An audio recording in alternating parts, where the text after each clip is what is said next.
सो सारे मीडिया तो आए मेरे साथी ऑफिसर साहिबान डीपीआरओ साहब। सो बड़ी बड़ी खुशी की गल है भी अज आप रूबरू हो रहे हैं इत्थे। सो मैं ब्रीफली एक अपना बैकग्राउंड दसना चाहांगा कि स्कूलिंग मेरी मैं गंगानगर जिले में बिलोंग करदा। स्कूलिंग मेरी गंगानगर तो ही हुई है। फिर मैं ग्रैजुएशन दिल्ली किरोड़ीमल कॉलेज तो की। फिर बॉम्बे दे विच Narsee Monjee institute of management studies है NMIMS उत्थों MBA करके फिर उत्थों ही कैंपस प्लेसमेंट हो गई। मैं कोटक महिंद्रा ग्रुप दे विच कॉरपोरेट हैडकुआटर मुंबई ज्वाइन कर लिया। लाइफ इंश्योरेंस दे विच सीगा। 1 साल उत्थे मैं जॉब की।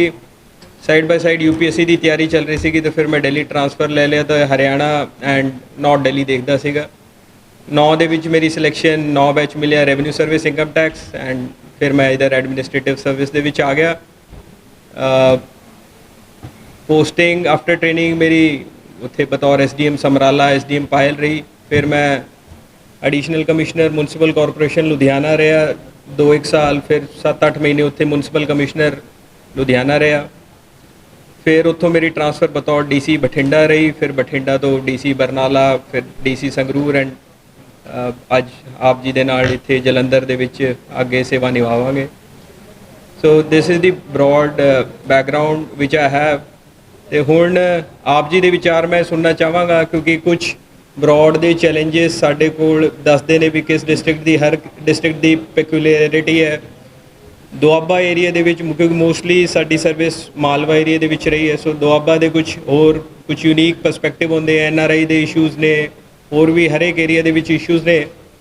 बट करंटली तो सारे आप जानू हाँ कि इस टाइम कोविड दे नाल लड़ना सब तो ज़्यादा टॉप प्रायोरिटी है। So that will remain. Nationally भी तुसी देखोगे तो जिन्ने कोरोना के केस साढ़े आ रहे ने जेकर आप 11,000 12,000 के आस पास डेली केसेस आ रहे हैं नैशनली तो वह एक डिसप्रपोर्शनेटली हाई प्रपोर्शन जोड़ा मैट्रोज चो आ रहा है चाहे वह बॉम्बे हो दिल्ली हो। सो सानू भी लगता है कि ये Tier 1 मैट्रोज तो Tier 2 मैट्रोज दे विच भी आगे आऊगा तो साड़ी जिहड़ी है इलाज पक्षों बैड्स की अवेलेबिलिटी मोर्टैलिटी नू रिड्यूस करना ये कोविड नू लैके सब तो ज़्यादा टॉप प्रायोरिटी रहेगी। उस तो बाद जिद्दां असी एक रूटीन दे विच जिहड़ी प्रायोरिटी रहिंदी है मैं ये समझदा कई बार एक मेरी एज ए सिटीजन राय होंदी है। फर्ज करो मैं ही अपने पासपोर्ट बनवाना है तो मैं नहीं चाहांगा कि मैनू RPO दे नाल जानकारी होवे तां मेरा काम फास्ट ट्रैक दे विच होवे। तुसीं देखोगे जदों पासपोर्ट का एक मैं एक सोचदा कि जदों प्रोसैस काफ़ी स्ट्रीमलाइन होया अज तो अज आप 10 साल 15 साल देख लीए। सो पब्लिक सर्विस डिलीवरी जिहड़ी है मैं समझदा कि वो इंस्टीट्यूशन दे विच डिलीवरी होनी चाहिए। अज जिथे जिथे फुटफॉल अपना DC ऑफिस का या कोई भी ऑफिस का ज़्यादा है DC ऑफिस दे विच सेवा केंद्र रजिस्ट्रार ऑफिस तुहाडे फर्द केंद्र तुहाडे पुलिस दे सांझ केंद्र RTA का ऑफिस इत्थे जिहड़े ऑफिसिस दे विच जिथे public footfall for the service बहुत ज़्यादा हाई है उहदी पेंडेंसी एक MIS लैवल ते मोनीटर करके उन्होंने ट्रैक करो क्योंकि उत्थे जेकर तुसी 0.5% भी थल्ले लियाओंदे उन्होंने तो हज़ारां नूं बेनीफिट पहुँचता है। तुसी जदों आप DC ऑफिस दे विच बह के पब्लिक डीलिंग करते हो किसी का काम नहीं होया वो एक 5 लोगों नूं 10 लोगों नूं 50 लोगों नूं मिल सकते हो। But when you monitor pendency at an MIS level तो उस दे विच बहुत ज़्यादा बेनीफिट लोगों को पहुँचोगे। So that will be another very की साडा तो वो असी जी असी पहला भी स्ट्रैटजी ये बनाई है कि असी शनिवार टिपिकली मैं वर्किंग रखदा। सो वो भी उस चीज़ लई कि जिहड़ा ये काम करना आपां ते एक की एरियाज़ ने वेरी हाई प्रायोरिटी एरियाज़ ने ये इस हिसाब नाल तरतीबवार आपां अचीव करांगे तो जिहड़े जिथे अचीव नहीं होंदी जिथे भी ऑफिशियल लैवल ते उस पेंडेंसी का रिव्यू करना वो असी सैटरडे रिव्यू करते हैं। वह मैं इंपैक्ट बहुत वधिया देखा है कि सैटरडे नूं रिव्यू करो तो उस तो पहला टारगेट्स अचीव हो जाते हैं।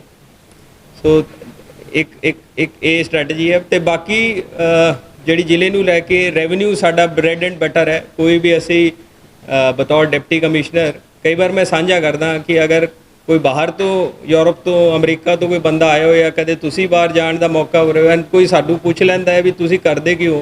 सो एडमिनिस्ट्रेटिव सर्विस का कोई भी पैरल यूरोप या अमेरिका दे विच नहीं है। ਜੇਕਰ ਤੁਸੀਂ ਅੱਜ ਇੰਡੀਅਨ ਪੁਲਿਸ ਸਰਵਿਸ ਦੇ ਵਿੱਚ ਹੋ, ਤੁਸੀਂ ਦੱਸਦੇ ਹੋ ਮੈਂ ਪੁਲਿਸ ਦੇ ਵਿੱਚ ਹਾਂ, ਤਾਂ ਯੂਰਪ ਦੇ ਵਿੱਚ ਪੁਲਿਸ ਹੈ, US ਦੇ ਵਿੱਚ ਪੁਲਿਸ ਹੈ। ਤੁਸੀਂ ਦੱਸੋਗੇ ਮੈਂ ਰੈਵਨਿਊ ਸਰਵਿਸ ਦੇ ਵਿੱਚ ਹਾਂ, ਤਾਂ ਰੈਵਨਿਊ ਸਰਵਿਸ ਇੱਥੇ ਹੀ ਹੈ। IRS ਅਮਰੀਕਾ ਦੇ ਵਿੱਚ ਵੀ it is also known as internal revenue service IRS। But Indian administrative service ਦਾ ਕੋਈ ਪੈਰਲਲ ਤੁਹਾਨੂੰ ਯੂਰਪ ਦੇ ਵਿੱਚ, ਕਿਉਂਕਿ you are doing everything.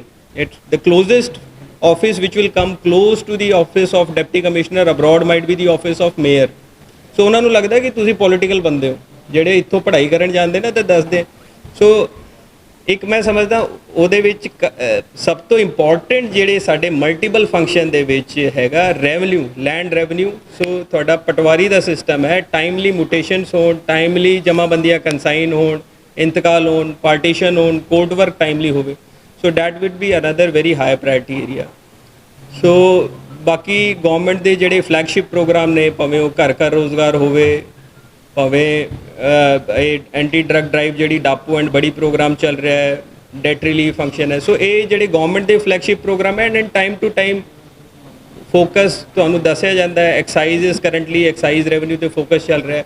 So similarly whatever apart from your routine work, flagship programs of the government, and ਕਈ ਵਾਰ seasonal ਕੰਮ ਹੁੰਦੇ ਆ, ਫਲੱਡ ਦਾ ਸੀਜ਼ਨ ਆ ਜਾਂਦਾ, ਉਹ ਸੀਜ਼ਨਲ ਕੰਮ ਜਿਹੜੇ ਹੈਗੇ ਪ੍ਰਾਇਰਟੀ 'ਤੇ ਕੀਤੇ ਜਾਣਗੇ। So this is from my side. ਹੁਣ ਮੈਂ ਆਪ ਜੀ ਦੇ ਵਿਚਾਰ ਸੁਣਨਾ ਚਾਹਾਂਗਾ, ਆਪ ਜੀ ਦੀ ਕੀ ਚੀਜ਼ ਦੇ ਵਿੱਚ ਹੋਰ